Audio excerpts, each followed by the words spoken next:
Selamat malam. Perkenalkan, nama saya Alwadi Jack Markratu dari Fakultas Ilmu Sosial dan Politik Universitas Nusa Cendana Kupang, Prodi Ilmu Administrasi Bisnis, NIM 210302081. Di sini saya akan membahas sebuah buku yang berjudul Sosiologi Suatu Pengantar oleh Suarjono Soekanto, bab 3. Buku ini ditulis oleh Suarjono Soekanto, tahun terbit tahun 2017. Jumlah halaman pada buku ini sebanyak 424 halaman. Harga buku yang terdaftar Rp126.000. Nomor ISBN yang terdaftar 97942100999. Baik, saya akan memulai pembahasan ini. Bab 3, kelompok-kelompok sosial dan kehidupan masyarakat. Yang pertama, pendekatan sosiologis terhadap kelompok-kelompok sosial.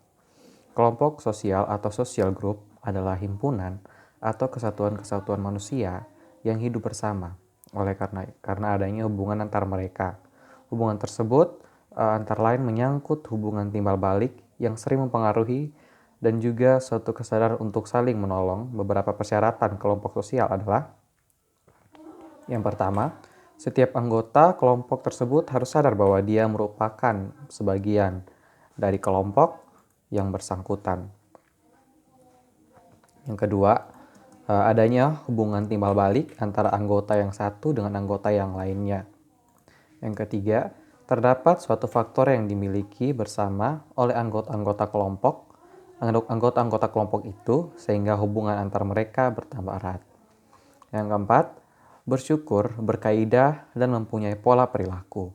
Suatu kelompok sosial yang cenderung untuk tidak menjadi kelompok yang statis, akan tetapi selalu berkembang serta mengalami perubahan-perubahan baik dalam aktivitas maupun bentuknya. Satu aspek yang menarik dari kelompok sosial tersebut adalah bagaimana caranya mengendalikan anggota-anggotanya. Yang berikut bagian B ada tipe-tipe kelompok sosial. Yang pertama, klasifikasi tipe-tipe kelompok sosial. Tipe-tipe kelompok sosial dapat diklasifikasi dari beberapa sudut atau dasar atau berbagai kriteria atau ukuran. Antara lain di sini terbagi sebagai ada 6 bagian. Yang pertama, besar kecilnya jumlah anggota. Yang kedua, derajat interaksi sosial. Yang ketiga, kepentingan dan gaya. Yang keempat, berlangsungnya suatu kepentingan. Yang kelima, derajat organisasi. Yang keenam, kesadaran akan jenis yang sama, hubungan sosial, dan tujuan. Yang kedua, kelompok sosial dipandang dari sudut individu. Kelompok sosial termasuk biasanya adalah atas dasar kekerabatan, usia, seks, dan kadang-kadang atas dasar perbedaan pekerjaan atau kedudukan. Dalam masyarakat yang sudah kompleks, individu biasanya menjadi anggota dari kelompok sosial tertentu sekaligus. Dengan demikian, maka terdapat derajat tertentu serta arti tertentu bagi individu-individu tadi. Nah, dorongan-dorongan tertentu pula sebagai anggota suatu kelompok sosial. Yang ketiga, ada in-group dan out-group. In-group adalah sekelompok sosial dengan mana individu mengidentifikasikan dirinya. Out-group adalah kelompok sosial yang oleh individu diartikan sebagai lawan in-groupnya. Sikap out-group selalu ditandai dengan suatu kelainan yang berwujud antagonisme atau antisipasi. Perasaan in-group dan out-group dapat merupakan dasar suatu sikap yang dinamakan entonocentrisme. Sikap entonocentrisme disosialisasikan atau diajarkan kepada anggota kelompok sosial, sadar maupun tidak sadar, serentak dengan nilai-nilai kebudayaan yang lain. Yang keempat, kelompok primer dan kelompok sekunder. Kelompok primer atau primary group atau face-to-face group merupakan kelompok sosial yang paling sederhana, di mana anggota-anggotanya saling mengenal, di mana ada kerjasama yang erat. Kelompok sekunder atau secondary group adalah kelompok-kelompok yang terdiri dari banyak orang. Antara siapa hubungannya tidak perlu berdasarkan pengenalan secara pribadi dan sifatnya juga tidak begitu langgeng. Yang kelima ada paguyuban atau Gemeinschaft, dan Patembayangan atau Gesellschaft atau paguyuban Gemeinschaft adalah bentuk kehidupan bersama di mana anggota-anggotanya diikat oleh hubungan batin yang murni dan bersifat alamiah dan kekal. Dasar hubungan tersebut adalah rasa cinta dan rasa persatuan batin yang memagnetkan yang memang telah dikuadratkan. Yang berikut yang keenam, formal group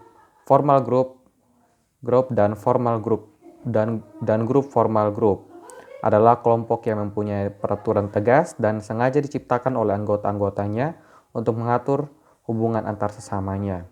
Informal group tidak mempunyai struktur dan organisasi tertentu, atau yang pasti kelompok-kelompok tersebut biasanya terbentuk karena pertemuan-pertemuan yang berulang kali, yang menjadi dasar bagi pertemuannya kepentingan dan pengalamannya yang sama. Berikut yang ketujuh, ada membership group dan referensi group. Membership group merupakan suatu kelompok di mana setiap orang secara fisik menjadi anggota kelompok tertentu. Reference group ialah kelompok sosial yang menjadi acuan bagi seseorang untuk membentuk pribadi dan perilakunya. Yang ke-8, kelompok akupasional dan volunteer. Kelompok akupasional merupakan kelompok yang terdiri dari orang-orang yang melakukan pekerjaan sejenis. Sedangkan kelompok volunteer mencakup orang-orang yang mempunyai kepentingan yang sama, namun tidak mendapatkan perhatian dari masyarakat yang semakin luas daya jangkauannya. Yang berikut kita masuk ke bagian C. Bagian C itu kelompok-kelompok sosial yang tidak teratur. Yang pertama, ada kerumunan atau crowd. Kerumunan atau crowd adalah individu yang berkumpul secara kebetulan di suatu tempat dan juga pada waktu yang bersamaan. Bentuk-bentuk kerumunan antara lain, yang pertama ada kerumunan yang berartikulasi dengan struktur sosial, khalayak, penonton atau pendengar yang formal atau formal audience. Yang berikut yang kedua, kelompok ekspensif yang telah direncanakan atau planned expensive group, yaitu kerumunan yang bersifat sementara atau casual crowds. Yang berikut ada kumpulan yang kurang menyenangkan atau inconvenient aggregation, yaitu kerumunan orang-orang yang sedang dalam keadaan panik atau panic crowd. Yang keempat ada kerumunan penonton atau spectator crowd, yaitu kerumunan yang berlawan dengan norma-norma hukum atau lawless crowds. Yang berikut ada kerumunan yang bertindak emosional atau acting mobs, yaitu kerumunan yang bersifat immoral atau immoral crowds. Yang kedua ada publik. Publik merupakan kelompok yang tidak merupakan kesatuan. Setiap aksi publik dipraksai oleh keinginan individual yang masih mempunyai kesadaran akan kedudukan sosial yang sesungguhnya dan juga masih lebih mementingkan kepentingan pribadi daripada mereka yang bergabung dalam kerumunan. Yang berikut ada D, masyarakat pedesaan atau rural community dan masyarakat perkotaan, urban community. Yang pertama ada masyarakat setempat atau community. Istilah masyarakat setempat atau community menunjuk pada bagian masyarakat yang bertempat tinggal di suatu wilayah dengan batas-batas tertentu, di mana faktor utamanya menjadi dasarnya adalah interaksi yang lebih besar di antara anggota dibandingkan dengan interaksi dengan penduduk di luar batas wilayahnya. Yang kedua, tipe-tipe masyarakat setempat, yaitu dalam mengklarifikasikan masyarakat setempat dengan dipergunakan tempat kriteria yang saling berpaut, yaitu ada jumlah penduduk, luas, kekayaan, dan kepadatan penduduk di daerah pedalaman.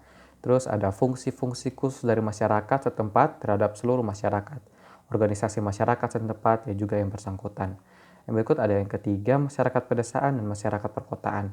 Dalam masyarakat modern sering dibedakan antara masyarakat pedesaan dengan masyarakat perkotaan. Perbedaan mana sifat yang gradual, warga suatu masyarakat pedesaan mempunyai hubungan yang lebih erat dan lebih mendalam ketimbang hubungan mereka dengan warga masyarakat pedesaan lainnya. Yang berikut ada kelompok-kelompok kecil atau small group. Small group adalah suatu kelompok yang secara teoritis terdiri paling sedikit 2 orang, di mana orang-orang itu saling berhubungan untuk memenuhi tujuan-tujuan dan yang menganggap hubungan itu sendiri penting baginya. Kelompok-kelompok kecil selalu timbul di dalam kerangka organisasi yang lebih luas dan besar. Terakhir ada dinamika kelompok sosial. Sebab-sebab perubahan struktur kelompok sosial antara lain dibagi menjadi 3 bagian. Yang pertama, perubahan situasi, keadaan di mana kelompok tadi hidup. Yang kedua, pergantian anggota-anggota kelompok. Yang ketiga, perubahan-perubahan yang terjadi dalam situasi sosial dan ekonomi. Sekian dari saya, terima kasih.